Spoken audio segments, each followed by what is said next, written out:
2021 2024 உட்பட்ட காலகட்டத்தில் மொத்தம் இந்தியா முழுவதும் தற்கொலை செய்திருக்கக்கூடிய பள்ளி கல்லூரி மாணவர்கள் எண்ணிக்கை 54,000 பேர். இது ஒரு புறம் இருக்க, இன்னொரு பக்கம் பார்த்தீங்கன்னா நாடு முழுவதும் இருக்கக்கூடிய ஆசிரியர் காலி பணியிடங்கள் 9 லட்சம் ஆசிரியர் காலி பணியிடங்கள் இருக்கிறது. இன்னைக்கு ஒன்றிய அரசு, மோடி அரசு நாங்கள் எல்லோருக்கும் கல்வி என்று பல்வேறு தத்துவங்கள் எல்லாம் பேசிட்டு இருக்காங்க. ஆனால் நிதர்சனமா பார்த்தா ஆசிரியர் இல்லாத ஒரு சூழல் இருந்து கொண்டிருக்கிறது. எனவே இப்படிப்பட்ட பல்வேறு பிரச்சனைகள் இந்த தர்மேந்திர பிரதான் தலைமையில் இருக்கக்கூடிய கல்வித்துறையில் தொடர்ந்து ஏற்பட்டு கொண்டிருக்கிற நேரத்தில் இவற்றுக்கு தார்மீக பொறுப்பெடுத்து ஒரு அமைச்சர் ராஜினாமா செய்திருக்க வேண்டும். ஏன் அவர் ராஜினாமா செய்யலை? ஏன் தொடர்ந்து அவர் ஒட்டிட்டு இருக்காரு? எது அவருக்கு அந்த அழுத்தத்தை கொடுக்கிறது? ஒரு பெரிய பிரச்சனையில தார்மீக பொறுப்பேற்று ராஜினாமா செய்தார் என்று சொன்னால் அந்த பிம்பமும் பொய்யாக கட்டப்பட்ட பிம்பம் என்ற எண்ணம் உருவாகிவிடும். எனவே மோடியினுடைய அந்த வலுவான ஆட்சி என்கின்ற பிம்பத்தையும் சீர்குலைத்து விடக்கூடாது என்பது அவருடைய எண்ணம். உடல் வலிமையை உறுதி செய்யும் சிலாஜித், கவனத்தை மேம்படுத்தும் அஸ்வகந்தா மற்றும் உயிர் சக்தியை பெருக செய்யும் சஃபேடு முஸ்லி போன்ற இமயமலையின் உணவுப் பொருட்களை கொண்டு வந்து மிஸ்டர் பர்ஃபெக்ட் உருவாக்கப்பட்டுள்ளது. உங்கள் முழு குடும்பத்தின் ஆரோக்கியத்தை மா நேச்சுரல்ஸ் மூலம் உறுதி செய்திருங்கள். 100% இயற்கையான மூலிகை பொருட்கள் மூலம் உருவாக்கப்பட்ட மிஸ்டர் பர்ஃபெக்ட் மற்றும் மிஸ் பர்ஃபெக்ட் தலைமுறையாக குடும்பங்களின் உடல் வலிமை, மன வலிமை மற்றும் மகிழ்ச்சியை பெருக செய்கிறது. உங்கள் மகிழ்ச்சியான பயணத்தை துவங்க www.manaturals.com என்ற இணையதளத்தை பார்வையிடவும் அல்லது வாட்ஸ்அப் எண்ணிலும் தொடர்பு கொள்ளலாம்.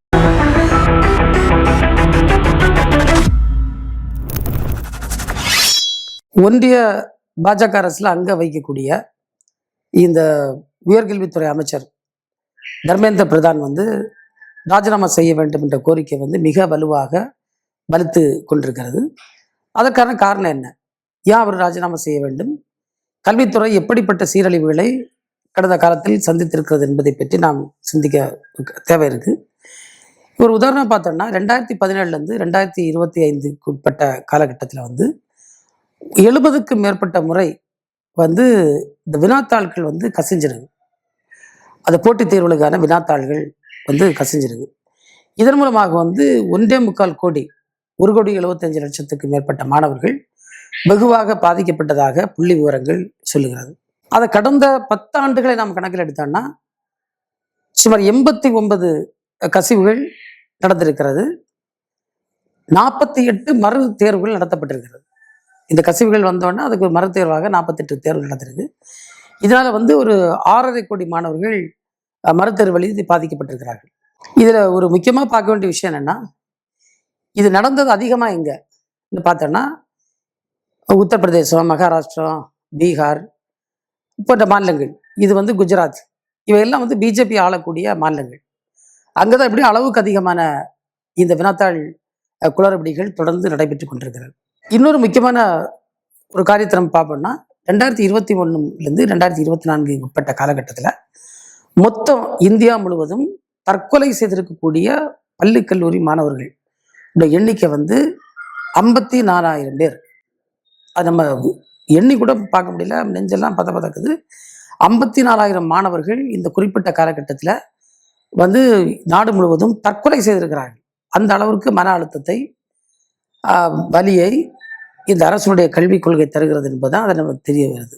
அதிலும் குறிப்பாக பார்த்தீங்கன்னா 93 மாணவர்கள் குறிப்பாக இந்த நீட் தேர்வுனால தற்கொலை செய்தவர்கள்.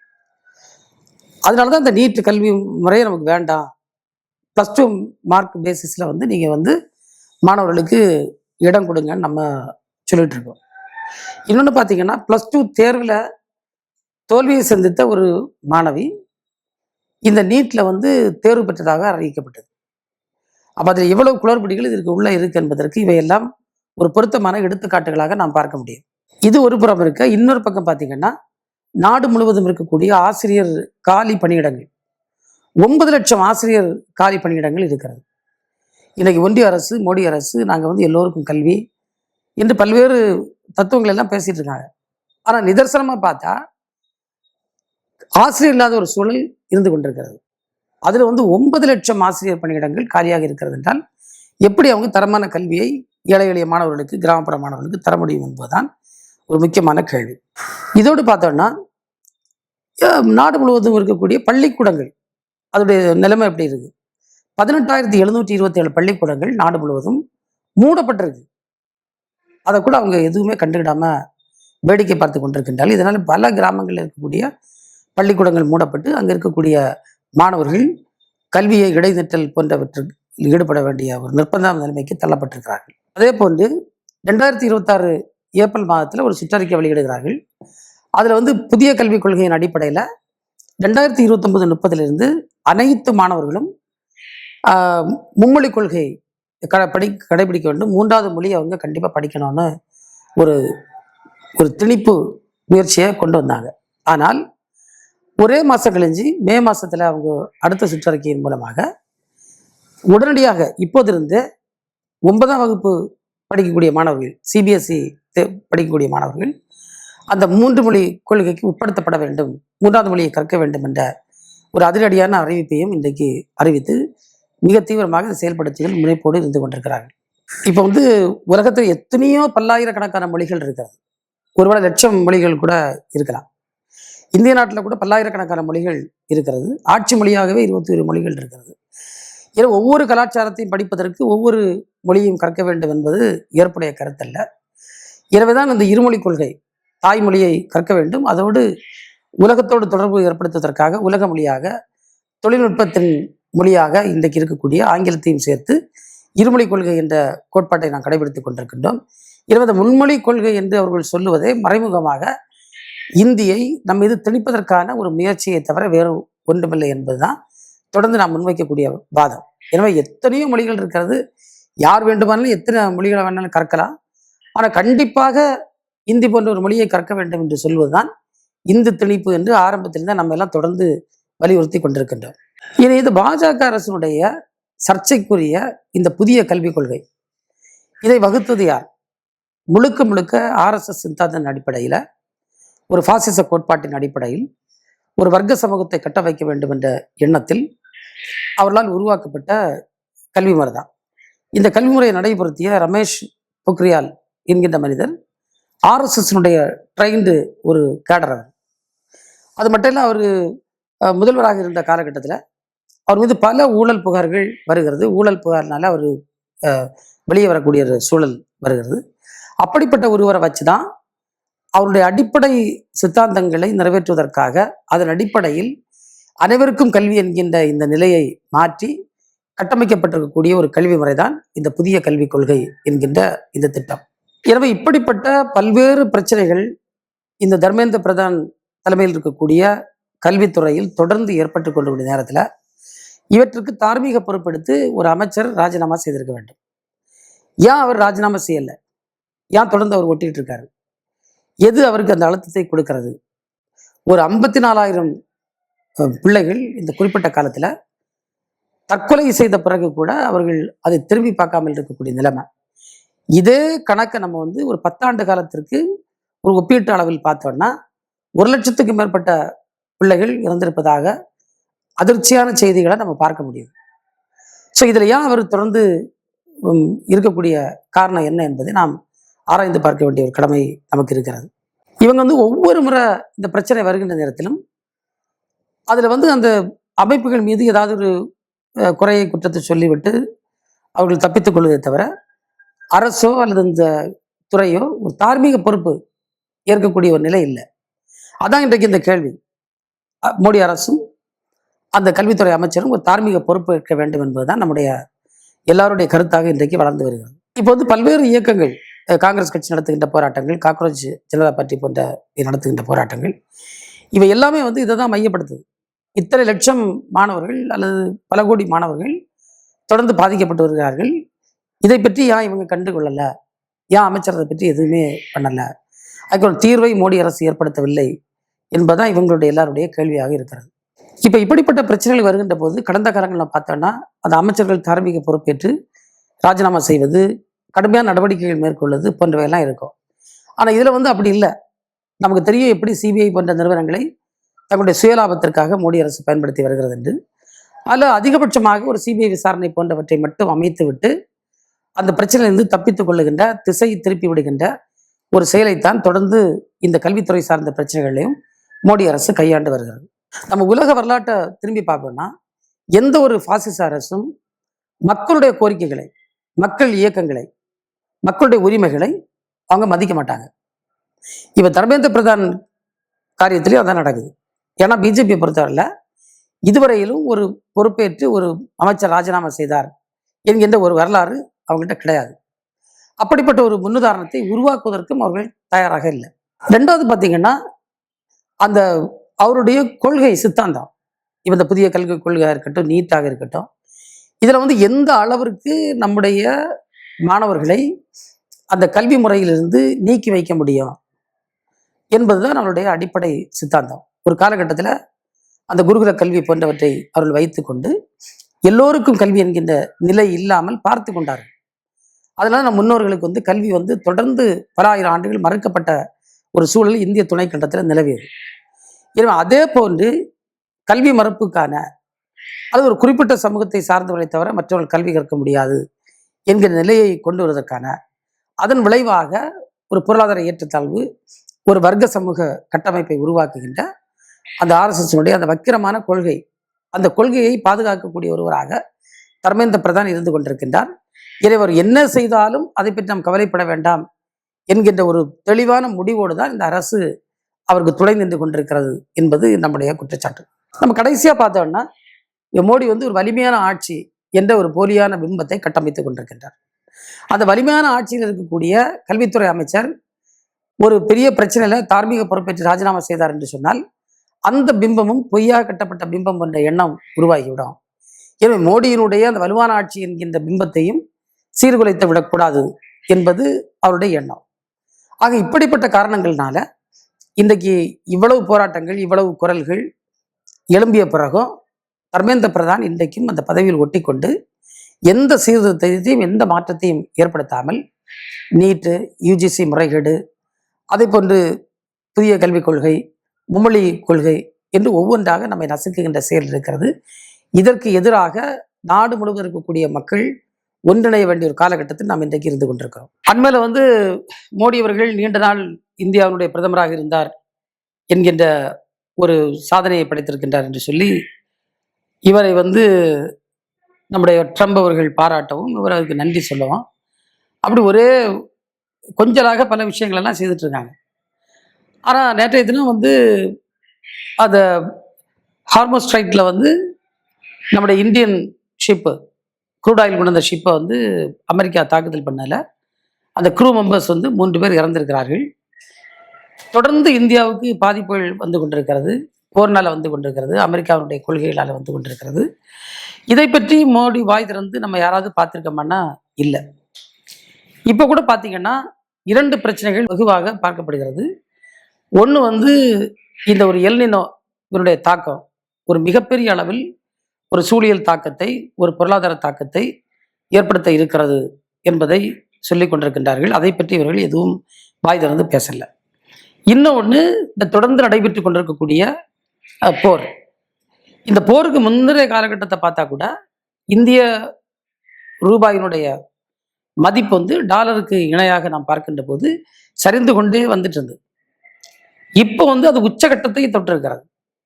இது எங்க போய் முடியும்னு யாரும் பார்க்கல.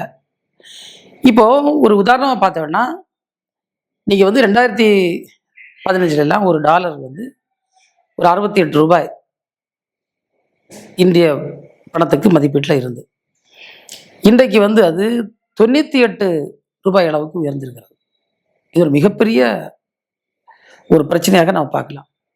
அதே போன்று இப்போ இங்கிலாந்து நாட்டில் இருக்கக்கூடிய அந்த பவுண்டு, அதை நம்ம ஒப்பிட்டு பார்த்தோம்னா இது 127 பக்கம் போயிட்டு 30% மேல் அந்த இந்திய பணத்தினுடைய வேல்யூ வந்து உலக சந்தையில் குறைஞ்சிருக்கு. இப்போ இதனால ஒரு சாதாரண கஷ்டப்பட்டு கடன் வாங்கி வெளிநாடுகளில் உயர்கல்வி கற்பதற்காக செல்லக்கூடிய பிள்ளைகள் எல்லாம் இந்த ஆண்டிலிருந்து குறைந்தபட்சம் 50% அவங்களுடைய செலவு அதிகம் ஆகும். அப்படின்னா ஒரு வருஷத்துக்கு அங்கே வந்து அவங்களுக்கு ஒரு 15 லட்சம் ஃபீஸ் இருக்குன்னா, இப்போ வந்து அதே பெற்றோர் வந்து 22 லட்சத்து மாதிரி கட்ட வேண்டியிருக்கும். ஏன்னா இந்த வீழ்ச்சியினால ஏற்பட்டக்கூடியது. ஏதாவது ஒரு அவசியத்துக்கு வெளிநாட்டுக்கு செல்லக்கூடியவர்கள் அவருடைய செலவு வந்து பார்த்திங்கன்னா அந்த அளவுக்கு உயரும். ஆனால் இதை பற்றி யாரும் நம்ம கண்டுக்கிடாமல் பேசாமல் நம்ம இருந்து கொண்டிருக்கின்றோம். இப்போது இது ஒரு பக்கம். இப்போ க்ரூட் ஆயில் வந்து பயங்கரமான தட்டுப்பாட்டில் இருக்குது. பெட்ரோல் விலை, நீங்கள் வந்து மன்மோகன் சிங் அவர்கள் ஆட்சி செய்த காலகட்டத்தில் பெட்ரோல் விலை கொஞ்சம் உயர்ந்ததுக்கு எவ்வளோ பெரிய போராட்டங்களை பிஜேபி முன்னெடுத்தது. இன்னைக்கு வந்து தொடர்ந்து 2014 பார்த்தோம்னா எவ்வளவு விலை உயர்த்தப்பட்டிருக்கிறது. 2014-15 வந்து ஒரு 66 ரூபாய் இருந்த பெட்ரோல் இன்னைக்கு 109 ரூபாய். 66 இங்கே இருக்கு, 109 இங்கே இருக்கு. சுமார் 1 மடங்கு அதிகம் போயிருக்கு. அப்போ இந்த அளவுக்கு மக்களுடைய இன்கம் வந்து கூடியிருக்கா? இல்லை. அப்போ இதை பற்றி யார் பேசும்? இது எவ்வளோ பெரிய தாக்கத்தை நம்ம உருவாக்கும்? இப்போ நேற்றைக்கு கூட லாரி ஓனர்ஸ் அசோசியேஷன் வந்து கூடி பேசியிருக்கின்றார்கள். அவங்க 25% அவங்களுடைய சரக்கு மாற்றுவதற்கான வாடகை கட்டணத்தை உயர்த்த போகிறோன்னு சொன்னாங்க. அப்போது 1 ரூபாய்க்கு வாங்கின பொருள் நம்ம இனி 1,4 ரூபாய் அதுக்கு மட்டும் அதிகமாக கொடுக்க வேண்டிய நிலைமை வரும். 100 ரூபாய்க்கு வாங்கின பொருளுக்கு 125 ரூபாய். 25% உயர்வு என்பது நாம் எண்ணி கூட பார்க்க முடியாத உயர்வாக இந்த உயர்வு. அது எப்படிப்பட்ட ஒரு பொருளாதார தாக்கத்தை ஏழை மக்கள், நடுத்தர மக்கள் மீது ஒரு சுமத்த இருக்கிறது என்பது ஒரு மிகப்பெரிய கேள்வியாக இன்றைக்கு இருந்து கொண்டிருக்கிறது. இதே போன்று பார்த்தோம்னா நம்முடைய நாடு விவசாய பெருங்குடி மக்கள் இருக்கக்கூடிய நாடு. இன்னைக்கு ஒட்டுமொத்த விவசாயத்தையும் அவர் செயற்கை உரங்களை நம்பி இருக்கக்கூடிய ஒரு சூழல் அப்படி கொண்டு போயிட்டாங்க. பசுமை புரட்சி என்ன சொல்லி இப்போ வந்து ஒரு பக்கத்தில் நம்ம வந்து பழைய ஆர்கானிக் மாடலுக்கு போனோம் நம்ம பிரச்சாரங்கள் செய்தாலும், சாதாரண விவசாய பெருங்குடி மக்கள் கடைபிடித்து வருகின்ற இந்த செயற்கை முறை விவசாயத்திற்கு அடிப்படையாக தேவைப்படுகின்ற அந்த செயற்கை உரங்கள், இந்த உரங்களுடைய மூலப்பொருளை வந்து அந்த கச்சா எண்ணெயிலிருந்து பிரித்தெடுக்கப்படுகின்ற சில பொருட்கள் அதில் பயன்படுத்தப்படுகிறது. இப்போ பார்த்தீங்கன்னா இந்த உரத்தினுடைய தட்டுப்பாடு மிகப்பெரிய அளவில் இருக்க போகிறது என்று நம்ம வேளாண் விஞ்ஞானிகள் ஒரு தகவலை சொல்லாங்க. இது இந்த வருஷம் அதுக்கெல்லாம் ஒன்றிய அரசு என்ன சொல்லுதுன்னா, இந்த ஆண்டுக்கான இந்த விவசாயத்திற்கு நமக்கு போதுமான அளவுக்கு சப்ளை செய்ய முடியும் அவர்கள் சொல்லுகிறார்களே தவிர எந்த புள்ளி உரத்தையும் அவர்கள் வெளியிடவில்லை. நாடு முழுவதும் விவசாய பெருங்குடி மக்கள் மத்தியில் ஒரு ஐயம் இருக்கிறது. இந்த பருவமழையும் இந்த எல்னினோவால் பாதிக்கப்படும்னு சொல்லப்பட்டிருக்கிறது. அப்படிப்பட்ட சூழலில் உர தட்டுப்பாடும் இருந்துன்னா மிகப்பெரிய பாதிப்பை உற்பத்தி துறை சந்திக்கும் என்ற ஒரு அச்சம் மக்கள் மத்தியில் இருந்து கொண்டிருக்கிறது. இன்னும் பார்த்தோன்னா இந்த பங்குச்சந்தை வீழ்ச்சி இப்போ பார்த்தோம். கோல்டு வந்து ஒரு பெரிய லெவலுக்கு உயர்ந்து போச்சு. இப்போ படிப்படியாக வந்து குறைஞ்சிட்டு இருக்குது. பங்குச்சந்தையிலையும் அதே மாதிரி ஒரு ஒரு ஃப்ளக்சுவேட்டிங் சிச்சுவேஷன், ஒரு யாராலையும் வந்து கணிக்க முடியாத ஒரு நிலை இருந்து கொண்டிருப்பதாக சொல்கிறார்கள். அது மட்டும் இல்லை, அதில் ஒரு பெரிய தாக்கம் ஏற்பட்டு பெரிய வீழ்ச்சி அடைவதற்கான வாய்ப்பு இருக்கிறது என்று சொல்லப்படுகிறது. இன்றைக்கு வந்து பங்குச்சந்தை அந்த அளவுக்கு திறந்து விடப்பட்டு சாதாரண ஏழை எளிய மக்கள் கூட தங்களுடைய சேமிப்பை பங்குச்சந்தையில் அவங்க இன்வெஸ்ட் பண்ணக்கூடிய, மூலதனப்படுத்தக்கூடிய ஒரு சூழல் வந்திருக்கக்கூடிய இந்த காலகட்டத்தில் அது எவ்வளவு கவனமாக கையாளப்பட வேண்டிய ஒன்று. ஏன்னா பங்குச்சந்தையில் பெரிய வீழ்ச்சி வந்தால் கூட அது ஒரு பெரிய தாக்கத்தை, பாதிப்பை மக்களுக்கு ஏற்படுத்தும். ஆக இன்றைக்கு கோல்டு விலையில் இருக்கக்கூடிய பிரச்சனை, பங்குச்சந்தையில் இருக்கக்கூடிய பிரச்சனை, இந்த ஒரு ஸ்திரத்தன்மை இல்லாத ஒரு நிலை இந்த மோடி ஆட்சியில் நடைபெற்று கொண்டிருக்கிறது. இது அவருடைய பொருளாதார தோல்வியைத்தான் தெளிவாக எடுத்து காட்டுகிறது. இப்படி இருந்தால் மக்கள் எதை நம்பி எதில் அவங்க பணத்தை, சேமித்த பணத்தை போட முடியும்? அந்த பணத்துக்கு என்ன பாதுகாப்பு இருக்கிறது, என்ன உத்தரவாதம் இருக்கிறது என்பது போன்ற கேள்வி எழுது கொண்டிருக்கிறார்கள். ஒரு பக்கத்தில் விலைவாசி உயர்வு, கல்வி கட்டண உயர்வு, டாலருக்கு எதிரான விலை வீழ்ச்சி, இப்படி பல்வேறு பிரச்சனைகள் இன்றைக்கு நசுக்கி கொண்டிருக்கூடிய நேரத்தில் மோடி அவர்கள் இதை பற்றி எதையும் கண்டுகொள்ளாமல் இன்றைக்கு அவரும் ட்ரம்பை வந்து நாங்கள் அண்ணன் தம்பி, எங்களுடைய உறவு நல்லா இருக்குது, நாங்கள் அப்படி இருக்கோம் இப்படி இருக்கோம்னு சொல்லாரு. 2 வாரங்களுக்கு முன்னால் கூட ட்ரம்ப் அவர்கள் ரொம்ப இழிவாக இந்தியாவை குறித்து பேசியிருந்தார். இவர்கள் வந்து எங்கள் பணம் நிறையத்தை சாப்பிட்டுட்டாங்க, இப்போ நான் வந்து சுதாரிச்சிட்டேன், நான் கவனமாக இருக்கேன், இப்போ பணம் எல்லாம் கரெக்டாக அமெரிக்காவுக்கு வருதுன்னு சொல்லார். அப்போ எந்த படத்தை பற்றி அவர் பேசுறாரு, இதனால் என்ன தாக்கம் நமக்கு ஏற்படும், இதை கவுண்டர் பண்ணுவதற்கு இந்தியா என்ன மாற்று வழிகளை வைத்திருக்கிறது, இல்லை ஒட்டுமொத்தமாக நீங்கள் போய் அமெரிக்காட்ட சரண்டர் ஆகிட்டீங்களா, எது வேணால் நீ செய்துக்கா இன்னும் போயிட்டீங்களா? இதெல்லாம் சாதாரண மக்களுடைய கேள்வியாக இன்றைக்கு இருந்து கொண்டிருக்கு. இதற்கு பதில் சொல்ல வேண்டிய இடத்தில் மோடி அவர்கள் இருக்கிறார்கள்.